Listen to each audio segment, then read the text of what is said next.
सभी एग्जाम्स के mock test आप वहाँ पर लगा सकते हो। स्टेट लेवल से लेकर सेंट्रल लेवल जितने भी गवर्नमेंट एग्जाम्स होते हैं ना, एक ही पास में सारे एग्जाम्स के मॉक टेस्ट आपको मिल जाएंगे। तो अभी ऑफर चल रहा है 11 से 13 जुलाई के मध्य। यदि आप टेक्स्ट बुक पास लेते हो तो टीटीजी के कूपन कोड से आपको 10% का एक्स्ट्रा डिस्काउंट मिनिमम प्राइस में ये पास मिल जाएगा। ईयरली टेक्स्ट बुक पास भी आप ले सकते हो, जिसमें प्रीवियस ईयर के मॉक टेस्ट नहीं रहेंगे और अनलिमिटेड टाइम आप इसे री अटेम्प्ट नहीं कर सकते हो। इन दो फीचर के अलावा ये पास भी आप ले सकते हो।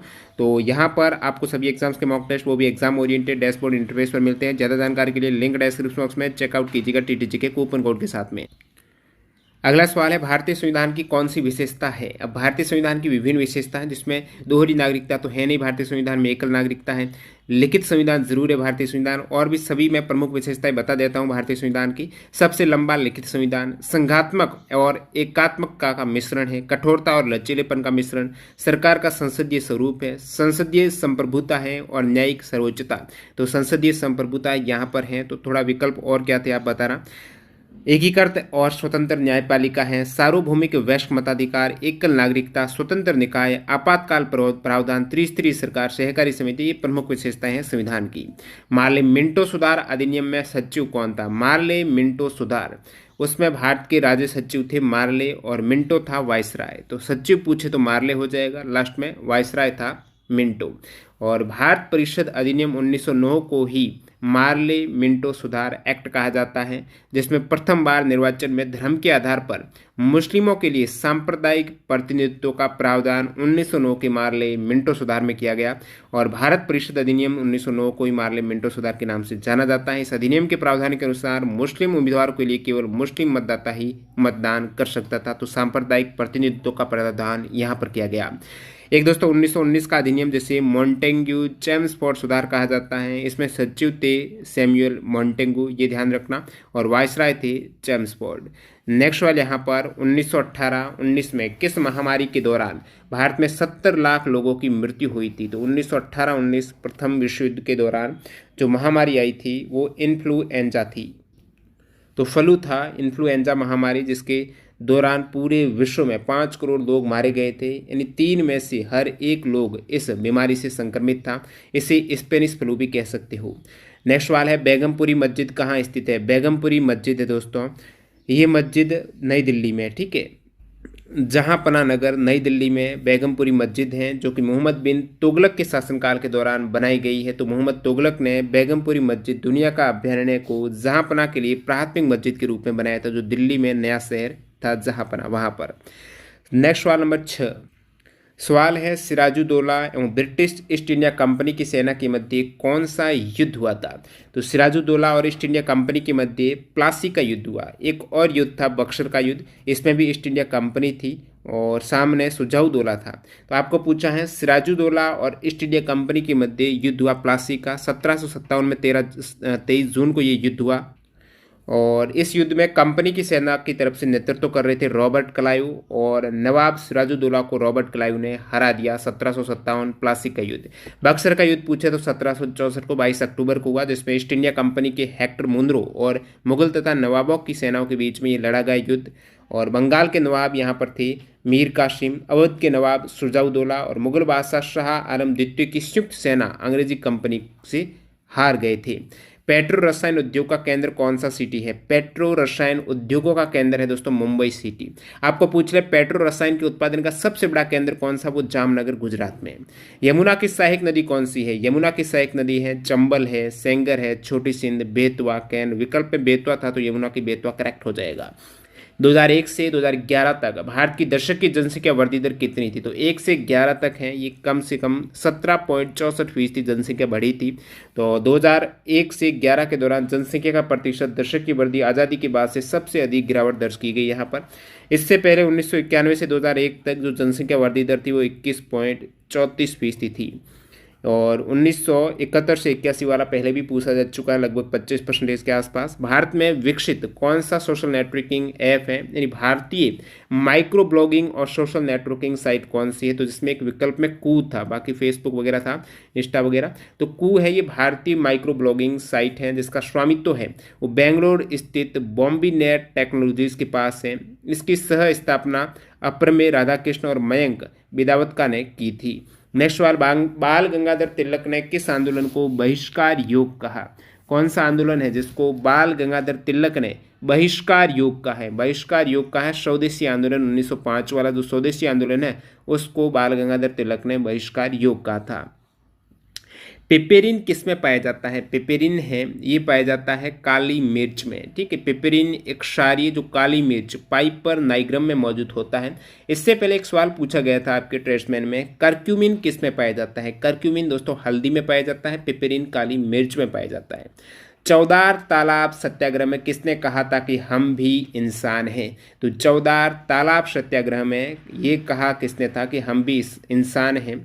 तो भीमराव अंबेडकर जी इसका आंसर हो सकता है, बाकी श्योर नहीं हूँ क्योंकि इनका एक स्टेटमेंट मैं आपको बता देता हूँ।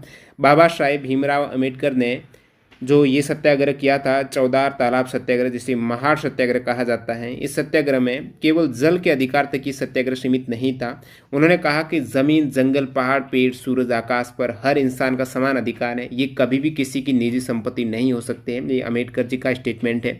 और महार सत्याग्रह जिसे चौदार तालाब सत्याग्रह कहा जाता है, ये 1927 को 20 मार्च को भीमराव अंबेडकर के नेतृत्व में सत्याग्रह हुआ था। इसमें अछूतों को महार, जो महार जगह है वो वर्तमान में रायगढ़ जिला महाराष्ट्र में है, वहां पर एक सार्वजनिक टैंक में पानी का उपयोग करने की अनुमति दी गई थी अछूतों को। नेक्स्ट सवाल है, उलगुलान आंदोलन किस आंदोलन को कहा जाता है? उलगुलान आंदोलन ये कहा जाता है मुंडा उलगुलान या फिर मुंडा आंदोलन है, बिरसा मुंडा आंदोलन है, इसको उलगुलान आंदोलन कहा जाता है। बिरसा आंदोलन 19वीं सदी के आदिवासी आंदोलन में सबसे अधिक संगठित और व्यापक आंदोलन में जो वर्तमान झारखंड राज्य के रांची जिले के दक्षिणी भाग में 1899 1900 ईस्वी में हुआ था बिरसा आंदोलन 1900 में। निम्नलिखित विकल्पों में से भारत का भू प्राचीनतम भाग कौन सा? भारत का प्राचीनतम भाग इनमें से कौन सा है? तो प्रायद्वीपीय पठार करेक्ट हो जाएगा। प्रायद्वीपीय भाग भारत का सबसे पुराना है और नवीनतम भाग है वो हिमालय हो जाएगा। हिमालय और उत्तरी मैदान दोनों नवीनतम है। तो भारत की भौगोलिक क्षेत्र में टोटल लगभग 6 श्रेणियों में वर्गीकृत किया गया है। हिमालय पर्वत, उत्तरी मैदान, प्रायद्वीपीय पठार, भारतीय रेगिस्तान, तटीय मैदान और द्वीप, जिसमें सबसे ओल्डेस्ट है वो आपके प्रायद्वीपीय पठार है। अगला सवाल है, सारेगामा पाधनी जो सप्तक स्वर है वो किस उपनिषद में है? इसका जिसको भी सही आंसर पता है आप कमेंट सेक्शन में बता सकते हो। 7 स्वर हैं सारेगामा, वो 7 स्वर का नाम आप देख सकते हो। षड्ज है, ऋषभ है, गांधार, मध्यम, पंचम, द्वैत और निषाद। अगला सवाल है, बेरोजगारी का आर्थिक कारण नहीं है, विकल्प पर आधारित है, बेरोजगारी के कारण का एक सवाल था। नेक्स्ट सवाल है, किस रिट में किसी व्यक्ति के पद पर दावे की वैधता की जांच की जाती है? तो ये है दोस्तों को वारंटो। तो को वारंटो जिसका शाब्दिक अर्थ है किस अधिकार या वारंट के द्वारा। तो इस प्रकार की रिट का प्रयोग तब किया जाता है जब किसी व्यक्ति द्वारा किसी सार्वजनिक पद पर अवैध कब्जा कर लिया जाता है। किसी भी सार्वजनिक पद पर, गवर्नमेंट पद पर वहां पर अवैध कब्जा कर दे तो इस रिट के जारी होने के बाद किसी व्यक्ति के पद पर दावे की वैधता की जांच की जाती है कि अवैध कब्जा किया, क्या वो वैलिड है पर नहीं, उसकी वैधता की जांच है वो को वारंटो रिट के द्वारा की जाती है। रिट 5 प्रकार से दायर की जा सकती है। आप डायरेक्टली सुप्रीम कोर्ट में रिट लगा सकते हो आर्टिकल 32 के तहत और हाई कोर्ट में आर्टिकल 226 के तहत। अब न्यायालय द्वारा रिट जारी करने के जो 5 प्रकार है उसमें विभिन्न कॉम्पिटिटिव एग्जाम्स में बार बार सवाल आते हैं। हेबियस कॉर्पस से काफ़ी बार आया, जो बंदी प्रत्यक्षीकरण है, किसी को अरेस्ट कर लेंगे तो 24 घंटे के भीतर उसको कोर्ट में पेश किया जाना आवश्यक है, नहीं करेंगे तो वो रिट दायर कर सकता है, बंदी प्रत्यक्षीकरण। और अधिकार परीक्षा भी आपको बता दिया, एक निषेधाज्ञा है वो प्रोहिबिशन है, जो स्टे ऑर्डर लाया जाता है वो निषेधाज्ञा। एक परमादेश है, इसके द्वारा न्यायालय अधिकारी को आदेश देता है कि वह उस कार्य को करे जो उसके अधिकार क्षेत्र में, वो परमादेश है। एक उत्प्रेषण रिट भी है, ये तब जारी की जाती है जब हाईकोर्ट को लगता है कि जो निचली अदालत है उनका निर्णय उनकी शक्ति से परे है और फिर भी उन्होंने कोई वहाँ पर डिक्री पारित कर दी है, तो वो उत्प्रेषण रिट के तहत उच्च अदालत निचली अदालत को ये रिट दायर कर सकती है। अजंता गुफा कहाँ पर है? ये सवाल इजी सवाल। अजंता की गुफाएं औरंगाबाद महाराष्ट्र में हैं, जो बौद्ध धर्म से संबंधित चित्रण और शिल्पकला के उत्कृष्ट नमूने यहाँ पर मिलते हैं, जो 1983 में यूनेस्को की विश्व विरासत भी है। एलोरा की गुफाएं भी औरंगाबाद महाराष्ट्र में, यहाँ पर हिंदू, बौद्ध और जैन गुफाएं हैं, जिसमें सर्वाधिक हिंदू गुफाएं 17 हैं, 12 बौद्ध हैं, 5 जैन हैं। ये भी 1983 में यूनेस्को में शामिल राष्ट्रकूट वंश के द्वारा निर्मित ये गुफाएं हैं। तो ध्यान रखना, एलोरा गुफा जो औरंगाबाद महाराष्ट्र में वो राष्ट्रकूट वंश के द्वारा निर्मित है। एलिफेंटा गुफा कहाँ पर है? घारापुरी आइलैंड में है। एलिफेंटा की गुफाएं हैं दोस्तों घारापुरी आइलैंड जो कि मुंबई में है। तो घारापुरी आइलैंड है महाराष्ट्र। 1987 में ये एलिफेंटा गुफा को विश्व विरासत के रूप में शामिल किया गया। नेक्स्ट सवाल, संगीत नाटक अकादमी के प्रथम अध्यक्ष हैं? तो प्रथम अध्यक्ष डॉक्टर PV राजमनाथ संगीत नाटक अकादमी के रहे थे। अब इससे पहले संगीत नाटक अकादमी का ऑलरेडी सवाल जो पूछा गया था कि डॉक्टर राजेंद्र प्रसाद ने संगीत नाटक अकादमी का उद्घाटन है वो कहाँ पर किया था, तो संसद भवन में आयोजित विशेष समारोह 28 जनवरी 1953 में इसका उद्घाटन किया। इसकी स्थापना शिक्षा मंत्रालय ने 31 मई 1952 को की थी और 28 जनवरी 1953 को इसका उद्घाटन किया था डॉक्टर राजेंद्र प्रसाद ने। डेयरी प्रोडक्ट बनाने में किस बैक्टीरिया का उपयोग होता है, तो जो लैक्टिक बैक्टीरिया है, लैक्टोबैसिलस हो जाएगा। दूध से दही बनाने में भी इसका उपयोग होता है, यानी किण्वन में ये उपयोग किया जाता है बैक्टीरिया। बाबर को पानीपत के युद्ध के बाद किन मुसीबतों का सामना करना पड़ा और उसके फलस्वरूप बाबर चाहता था कि उनकी सेना मध्य एशिया लौटना चाहती थी, तो वहाँ पर भारत की जो जलवायु है वो उनको सूट नहीं कर रही थी, तो बाबर को पानीपत का युद्ध जीतने के बाद भी भागना पड़ रहा था, मध्य एशिया लौटना चाहता था क्योंकि जलवायु उनको नापसंद थी। तो ये 1526 में हुआ था पानीपत का प्रथम युद्ध, ये बाबर और इब्राहिम लोदी के मध्य, जिसमें इब्राहिम लोदी को हराया गया था 21 अप्रैल 1526। मानव विकास सूचकांक से एक सवाल पूछा गया था, एग्जैक्ट सवाल नहीं मिला है। अब देख लेते हैं सेकंड शिफ्ट में पूछे गए 25 सवाल। सेकंड शिफ्ट का पहला सवाल, उल्टा मंदिर के आकार की बावड़ी कौन सी है। उल्टा मंदिर के आकार की बावड़ी है रानी की वाव, जो आपको मिल जाएगी गुजरात में, जो आपको मिल जाएगी 100 रुपये के नोट पर। तो रानी की वाव न केवल एक बावड़ी है बल्कि इसे उल्टा मंदिर भी कहा जाता है। पाटन गुजरात में स्थित है। बावड़ी का मतलब है सीढ़ीदार कुआं। नेक्स्ट सवाल है, 2011 की जनगणना के अनुसार कौन सा राज्य सबसे गरीब है। तो यहाँ पर किस आधार पर पूछा है, वैसे एक भारतीय रिजर्व बैंक ने 2015 में रिपोर्ट जारी की थी। एमआरपी खपत के आधार पर 2010-11 के दौरान बिहार में परसेंटेज ऑफ गरीबी सबसे अधिक थी, यानी 53.50% लोग वहाँ पर गरीब थे। बाकी सबसे कम आय स्तर वाले 3 राज्य में उस दरमियान उत्तर प्रदेश, बिहार और झारखंड का था। 2011 की जनसंख्या के अनुसार किस जिले की जनसंख्या सबसे अधिक है, तो महाराष्ट्र का ठाणा जिला है, जहाँ पर भारत का सबसे अधिक आबादी है इस जिले की। और सबसे कम आबादी वाला जो जिला है वो अरुणाचल प्रदेश का दिबांग घाटी है। सबसे अधिक जो जनसंख्या में वृद्धि दर्ज हुई थी वो हुई थी दोस्तों कुरंग कुमे जिला अरुणाचल प्रदेश में 111%। और नागालैंड का जो लोंगलेंग जिला है वहाँ पर नकारात्मक जनसंख्या वृद्धि सबसे अधिक दर्ज हुई 58.39%। आपको पूछ रहे सर्वाधिक लिंगानुपात वाला जिला कौन सा, ऑलरेडी भी आया हुआ है ट्रेड्समैन में, तो पुदुचेरी का माया जिला, जिसका लिंगानुपात सबसे अधिक 1176 महिलाएं हैं 1000 पुरुष पर। सबसे कम लिंगानुपात वाला जिला है दमन जिला है। सबसे साक्षर जिला है मिजोरम का शेर छिप, जिसकी साक्षरता दर सबसे अधिक 98.76 है। सबसे कम साक्षर जिला है एमपी का अलीराजपुर। और उत्तर पूर्वी दिल्ली में प्रति वर्ग किलोमीटर 37,346 व्यक्ति का जनसंख्या घनत्व सबसे अधिक उत्तर पूर्वी जिले में है। दिबांग घाटी में सबसे कम घनत्व 1 व्यक्ति पर स्क्वायर किलोमीटर है। सबसे ज़्यादा ज्वार भाटा किस खाड़ी में आता है, विश्व के तौर पर देखें तो दुनिया में सबसे ज़्यादा ज्वार है वो नोवा स्कोटिया कनाडा में फंडी की खाड़ी में आता है। भारत में सबसे ऊंचा ज्वार है वो ओखा तट पर। प्रार्थना समाज के संस्थापक कौन थे, आत्मारंग पांडुरंग हैं। इन्होंने प्रार्थना समाज की स्थापना 31 मार्च 1867 को मुंबई में की थी। महात्मा गांधी जी ने नमक कानून कब तोड़ा, या फिर जो दांडी मार्च वो कब खत्म हुआ, नमक आंदोलन कब खत्म हुआ, तो नमक कानून तोड़कर इसको खत्म किया गया 6 अप्रैल 1930 को। इसकी जो शुरुआत की गई थी वो 78 लोगों के साथ गांधी जी ने साबरमती आश्रम अहमदाबाद से समुद्र तटीय गांव दांडी, जो नवसारी गुजरात में ये गांव दांडी है, वहां पर पैदल यात्रा करके 6 अप्रैल 1930 को नमक हाथ में लेकर नमक विरोधी कानून को भंग किया था गांधी जी ने। अगला सवाल है, बाजार नियंत्रण नीति की शुरुआत किसने की, तो ये अलाउद्दीन खिलजी ने की थी बाजार नियंत्रण नीति की शुरुआत। Global computer science education program किसने शुरू किया, global computer science education program है ये अमेजन इंडिया ने अक्टूबर 2021 में इसकी शुरुआत की। अमेजन फ्यूचर इंजीनियर को लॉन्च करने की घोषणा। इसमें 900 सरकारी और सहायता प्राप्त स्कूलों के 1 लाख से अधिक छात्रों को सीखने का अवसर मिलेगा 7 राज्यों में। दांतों का क्षरण किस विटामिन की कमी से होता है, तो विटामिन ए है वो मुंह के अंदर लार बनाने में मदद करता है। जो लार होती है वो हानिकारक कीटाणुओं को खत्म करती है, तो विटामिन ए कम हुआ तो लार नहीं बनेगी, तो कीटाणु खत्म नहीं होंगे तो दांतों का क्षरण स्टार्ट हो जाएगा। दांतों के क्षरण विटामिन यहाँ पर ए इंपॉर्टेंट हो जाएगा।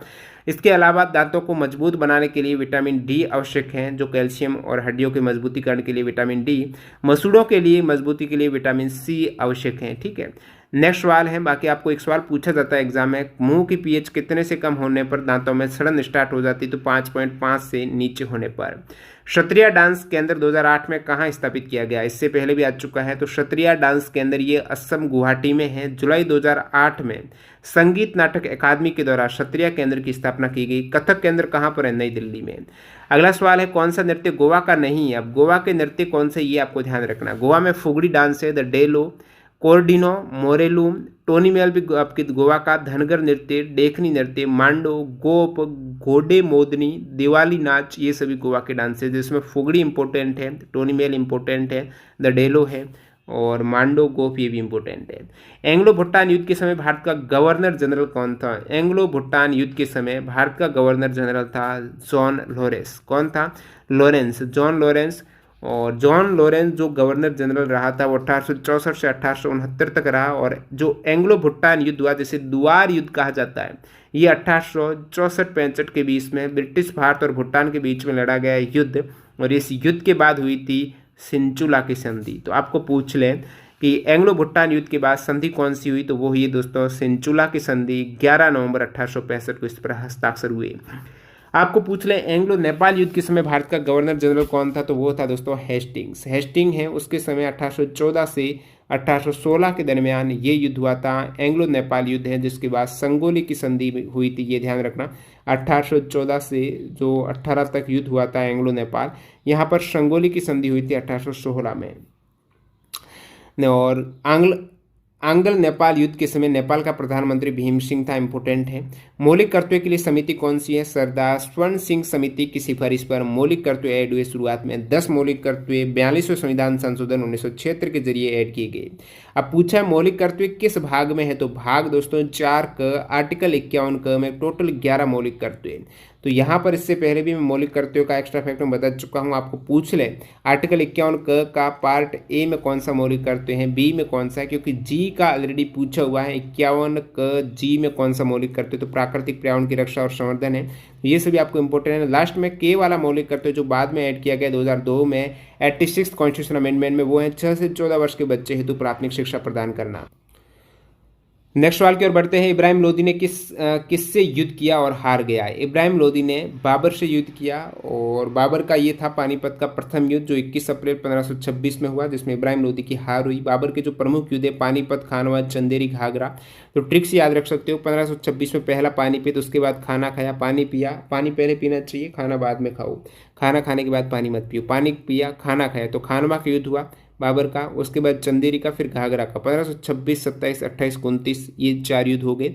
खानवा के युद्ध 1527 में बाबर और राणा सांगा। चंदेरी का युद्ध बाबर और मेदिनी राय, और घाघरा के युद्ध बाबर और अफगान महमूद लोदी के मध्य।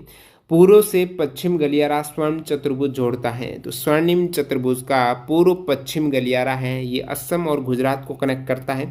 असम का सिलचर और गुजरात का पोरबंदर सिटी इनसे जुड़ते हैं। पूर्व और पश्चिम का गलियारा है, इसकी लंबाई 3300 किलोमीटर है, और उत्तर दक्षिण गलियारा है वो 4000 किलोमीटर लंबा है। ठीक है, तो उत्तर दक्षिण गलियारा किसको कनेक्ट करता है, तो ये श्रीनगर को कन्याकुमारी से, यानी आप कह सकते हो स्वर्णिम चतुर्भुज का उत्तर दक्षिण गलियारा 4000 किलोमीटर लंबा, जो श्रीनगर को कन्याकुमारी या कोच्चि से जोड़ता है। ये राष्ट्रीय राजमार्ग 44 उत्तर दक्षिण गलियारे से जुड़ा हुआ है।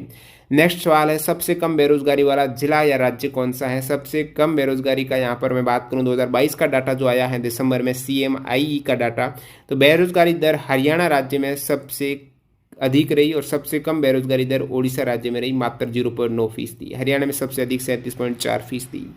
कर्नाटक गायन शैली के प्रमुख रूप कौन से हैं? कर्नाटक संगीत देखेंगे तो ये आता है कर्नाटक, आंध्र प्रदेश, तमिलनाडु और केरल के जो दक्षिण क्षेत्र है वहाँ पर।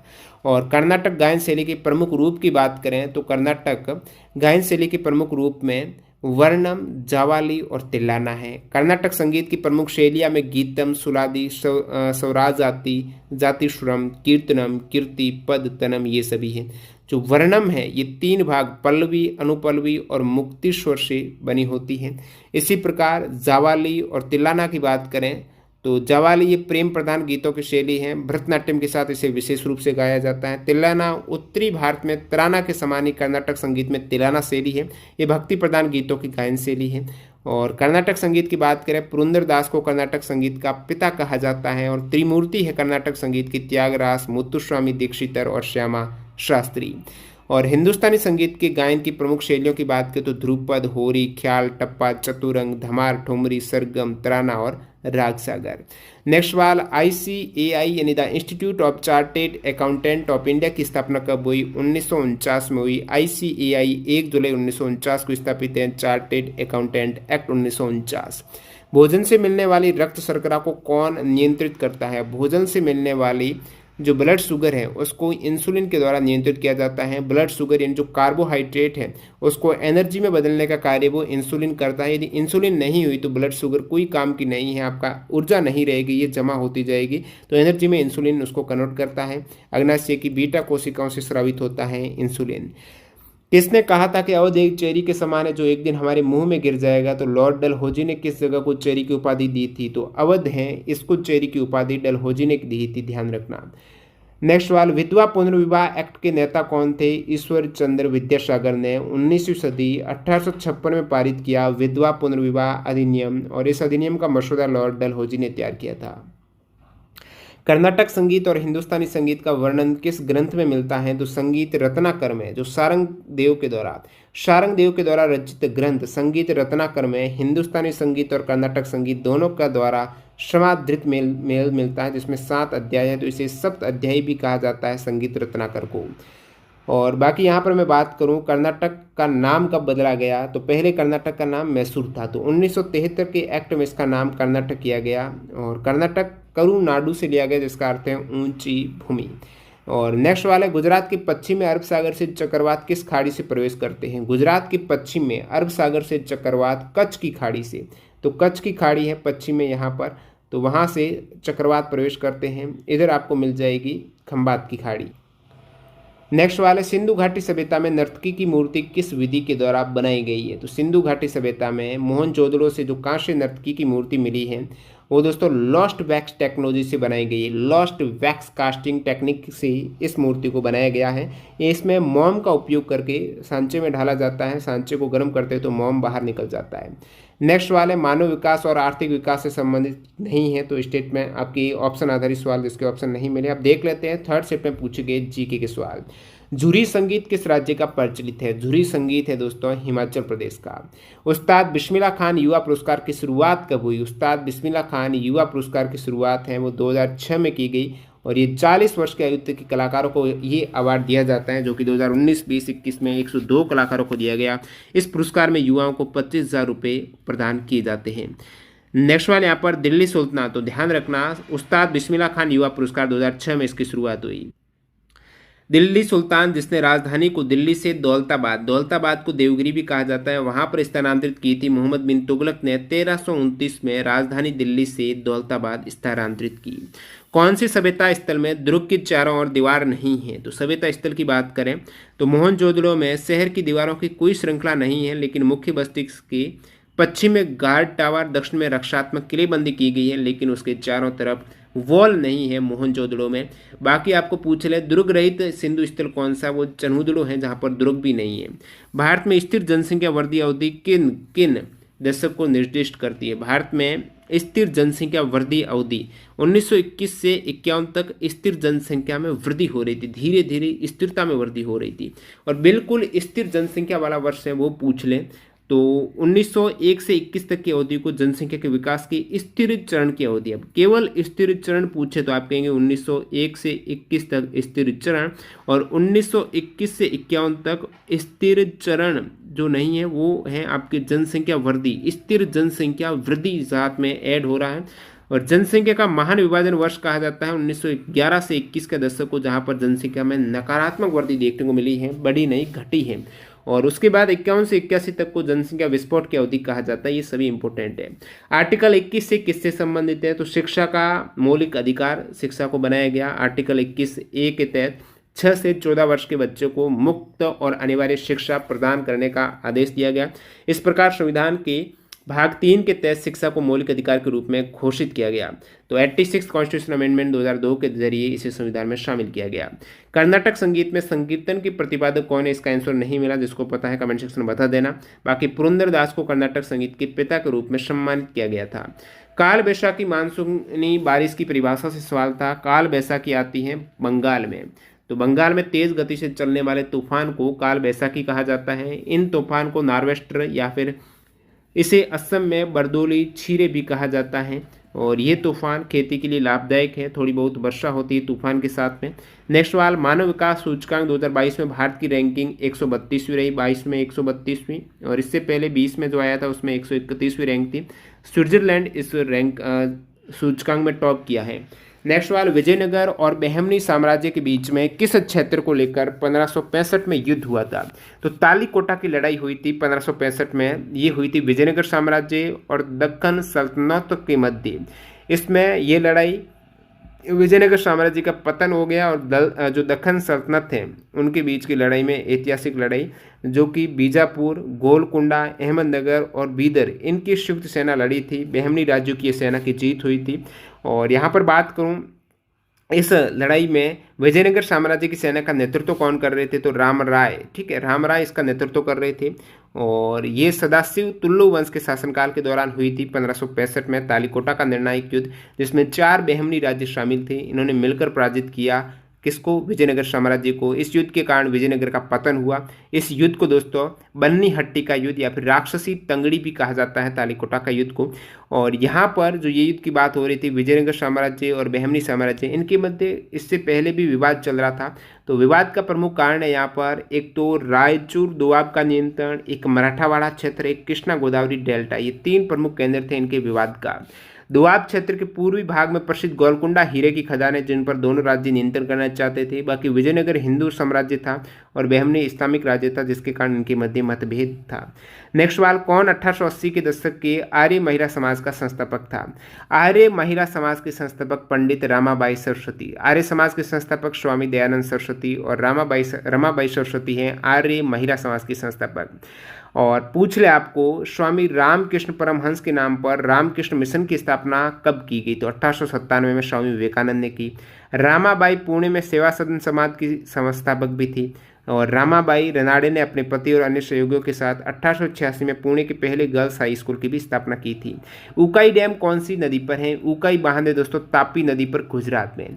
अब विभिन्न आपको कॉम्पिटिटिव एग्जाम्स में बांध का सवाल पूछें तो कोयना बांध, कोयना नदी महाराष्ट्र, गांधी सागर बांध, चंबल नदी मध्य प्रदेश, बगलियार बांध, चेनाब नदी जम्मू कश्मीर, भाखड़ा नागल बांध, सतलुज नदी हिमाचल प्रदेश, मुल्ला पेरियार बांध, पेरियार नदी केरल में, मैथन बांध, बराकर नदी झारखंड में, निम्मो बाजको बांध, सिंधु नदी जम्मू कश्मीर, श्रीशैलम डैम, कृष्णा नदी आंध्र प्रदेश, चुटक डैम, सुरू नदी जम्मू कश्मीर, टिहरी डैम, भागीरथी नदी उत्तराखंड में है, थीन जिसे रणजीत सागर बांध कहा जाता है रावी नदी पंजाब में है, अलमाटी डैम कृष्णा नदी कर्नाटक में, पोंग बांध ब्यास नदी हिमाचल प्रदेश में, पोचमपाड डैम है गोदावरी नदी तेलंगाना में, मैटूर डैम है कावेरी नदी तमिलनाडु में, उकाई बांध ताप्ती नदी गुजरात में है, कृष्णराज सागर डैम है कावेरी नदी कर्नाटक में, नागार्जुन सागर बांध कृष्णा नदी आंध्र प्रदेश और तेलंगाना में, पंचेत बांध दामोदर नदी झारखंड में, सरदार सरोवर बांध नर्मदा नदी गुजरात में है, हीराकुंड डैम महानदी उड़ीसा में है।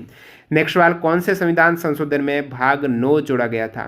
तो संविधान संशोधन 73वां, जिसमें भाग 9 को ऐड किया गया। भाग 9 में पंचायतें थी, तो पंचायतों को ऐड किया गया। आर्टिकल 243 से लेकर 243 ओ तक है वो पंचायतें हैं। और इन पंचायतों के कार्यों में 29 विषय हैं, यानी 11वीं अनुसूची भी ऐड की गई जिसमें 29 विषय। और ये 73वां संविधान संशोधन 1992 के जरिए पंचायतों को ऐड किया गया। भाग 9A में नगरपालिकाओं को ऐड किया गया, जो कि 74वें संविधान संशोधन के तहत ऐड किया गया। ब्रिटिश महारानी ने कब भारत पर सीधा शासन किया? एक तो यहाँ पर 1858 आंसर आता है। एक आपको पूछ लें, जो ब्रिटिश महारानी को भारत की महारानी का जो दर्जा मिला, एक तरीके से टाइटल मिला, वो कब मिला? तो वो 1876-77 का हो जाएगा। बाकी भारत सरकार अधिनियम 1858 को कंपनी के शासन को समाप्त करके वहां पर सीधा ही ब्रिटिश ताज को स्थानांतरित किया गया। ब्रिटिश क्राउन को भारत का शासन दे दिया गया। 1857 में जो विद्रोह हुआ था, इसी के परिणाम में 1858 को ये शासन दिया गया। शासन की ये प्रणाली वर्ष 1947 तक चली और रॉयल टाइटल अधिनियम आया था 1876 में, जिसमें ब्रिटिश संसद द्वारा पारित इस एक्ट के जरिए महारानी विक्टोरिया को भारत की साम्राज्ञी की उपाधि दी गई। तो 1876 में इस एक्ट के जरिए भारत की साम्राज्ञी की उपाधि महारानी विक्टोरिया को मिली। लेकिन जो प्रदान की गई ये उपाधि वो दिल्ली दरबार जो हुआ था, दिल्ली दरबार लगा था 1877 में 1 जनवरी को, उसमें केसर हिंद की उपाधि या फिर कह सकते हो प्रिंसेस ऑफ इंडिया की उपाधि दी गई महारानी विक्टोरिया को। नेक्स्ट वाला, खादर मिट्टी नदियों के द्वारा लाया जाता है। इस मिट्टी के मैदानी भाग क्या कहलाते हैं? तो पंजाब हरियाणा में खादर समृद्ध जो बाढ़ के मैदानों को स्थानीय लोग इसे बेट्स या फिर बैटलैंड कहते हैं। तो जलोढ़ मिट्टी है, इस मिट्टी को कहा जाता है जो नदियों के द्वारा लाए गए खाद से जमा होने से बनती है। ये मुख्य रूप से भारत गंगा ब्रह्मपुत्र नदियों के द्वारा जमा खाद के कारण होती है। तो पुरानी जलोढ़ को खादर कहा जाता है और नवीन मृदा को बांगर कहा जाता है। जो नेक्स्ट वाला है, हड़प्पा सभ्यता काल में सबसे अधिक मुहरें किन की बनी हुई थी? हड़प्पा सभ्यता के काल में जो मुहरें हैं वो दोस्तों सेलखड़ी नामक पत्थर से बनी हुई थी। ठीक है, सेलखड़ी ध्यान रखना। कृषि ऋण कौन सी संस्था प्रदान करती है? तो नाबार्ड के द्वारा जो लॉन्ग टर्म में कृषि ऋण दिया जाता है। नाबार्ड की स्थापना 1982 को की गई और नाबार्ड का मतलब national bank for agriculture and rural development. Shri Shahji केवी इनके वर्तमान में अध्यक्ष है। तो 12 जुलाई 1982 को स्थापित है नाबार्ड। पीएम प्रणाम योजना किससे संबंधित है? पीएम प्रणाम का मतलब है प्रधानमंत्री promotion of alternate nutrients for agriculture management योजना। तो इस योजना का उद्देश्य है जो रासायनिक खाद उर्वरक है ना, रासायनिक उर्वरक, इसकी जगह जैविक खाद, जो वैकल्पिक उर्वरक यानी जैविक खाद का उपयोग को बढ़ावा देना। जो सब्सिडी का बोझ है ना वो जैविक खाद पर स्थानांतरित किया गया। तो पीएम प्रणाम की घोषणा पहली बार केंद्र सरकार ने 2023-24 के बजट में की और केंद्र सरकार द्वारा राज्यों को सब्सिडी बचत का 50% अनुदान के रूप में प्रदान किया जाता है। इन 50% केंद्र के अनुदान में 70% आपको यहाँ पर रासायनिक खाद की बजाय वैकल्पिक उर्वरक है उसका उपयोग करना पड़ेगा। संयुक्त राष्ट्र में भारत के प्रथम स्थायी प्रतिनिधि कौन था? संयुक्त राष्ट्र में फर्स्ट जो परमानेंट रिप्रेजेंटेटिव ऑफ इंडिया था यूएन में वो था समर सेन। तो समर सेन था 1946 से लेकर 1948 तक भारत के प्रथम स्थायी प्रतिनिधि संयुक्त राष्ट्र में। अमेरिका में प्रथम भारतीय राजदूत था अशरफ अली। वर्तमान में अमेरिका में राजदूत है तरनजीत सिंह संधू। वर्तमान में संयुक्त राष्ट्र में भारत का प्रतिनिधि है वो रुचिरा काम्बोज है। अगला सवाल है, भारतीय संविधान में समाजवादी शब्द कब ऐड किया गया? समाजवादी शब्द ऐड किया गया 42वें संविधान संशोधन, मिनी संविधान कहा जाता है। 1976 में 3 शब्द ऐड हुए, समाजवादी, धर्मनिरपेक्ष और अखंडता। किसका मानना था कि अछूतों के लिए पृथक निर्वाचक मंडल, समाज में उनके एकीकरण? तो ये पूरा सवाल नहीं मिला है। अछूतों के लिए पृथक निर्वाचक मंडल है, ये दोस्तों भीमराव अंबेडकर जी की मांग थी और इस मांग के बाद पूना समझौता हुआ जिसमें इस मांग को गांधी जी ने नहीं स्वीकारा, लेकिन इसके बजाय प्रांतीय विधानमंडलों में दलितों के लिए 71 सीटें जो पहले थी विधानसभाओं में प्रांतीय, उसके स्थान पर 147 सीटें की गई। और ये जो पूना पैक्ट हुआ था ये दोस्तों 24 सितंबर 1932 को पूना पैक्ट हुआ गांधी जी और भीमराव अंबेडकर जी की मध्य, और हस्ताक्षर किया था भीमराव अंबेडकर जी ने और दूसरी तरफ गांधी जी की तरफ से किया था मदन मोहन मालवीय ने। और इस समझौते के तहत भीमराव अंबेडकर ने दलितों के लिए पृथक निर्वाचन मंडल की मांग को छोड़ दिया था। नेक्स्ट वाले यहाँ पर, काजू की खेती के लिए उपजाऊ उपयुक्त मिट्टी कौन सी है? काजू की खेती के लिए लाल लेटराइट मृदा उपयुक्त रहती है। यंग बंगाल आंदोलन के संस्थापक पहले भी आ चुका है। यंग बंगाल आंदोलन की स्थापना कलकत्ता में हेनरी लुई विवियन डेरोजियो, तो हेनरी लुई विवियन डेरोजियो हैं, इसके द्वारा कलकत्ता में इसकी स्थापना की गई यंग बंगाल आंदोलन की। वह पुर्तगाली मूल के एक भारतीय कवि और हिंदू कॉलेज कोलकाता के सहायक प्रधानाध्यापक थे हेनरी लुई विवियन डेरोजियो, जिनकी महज 22 साल की उम्र में मृत्यु हो गई थी। नेक्स्ट सवाल, भूमध्य सागर से कौन सी वर्षा भारत में प्रवेश करती है? तो भारत में जो सर्दियों के दरमियान पश्चिमी विक्षोभ आते हैं ना वो भूमध्य सागर से उत्पन्न होते हैं और उत्तर पश्चिमी भारत में गैर मानसूनी वर्षा के लिए जिम्मेदार हैं। एक नर्मदा नदी के ऊपर बने बांधों के क्रम से सवाल पूछा गया था, तो एग्जैक्ट क्या सवाल था बताना। बांधों का क्रम था या बांधों का नाम था, क्या था? नर्मदा नदी मध्य प्रदेश के अनूपपुर जिले के अमरकंटक पठार से निकलती है। तो इस टाइप से आपने देखे 75 में से 74 एग्जैक्ट सवाल तीनों शिफ्टों के। एफर्ट के लिए लाइक कर देना, न्यू कैंडिडेट चैनल को सब्सक्राइब कर देना, और अभी तक आप टेक्स्ट बुक के मॉक टेस्ट सीरीज से नहीं जुड़े, अभी ऑफर चल रहा है, टीटीजी के कूपन कोड आप यूज कर सकते हो, लिंक डिस्क्रिप्शन बॉक्स में है। धन्यवाद।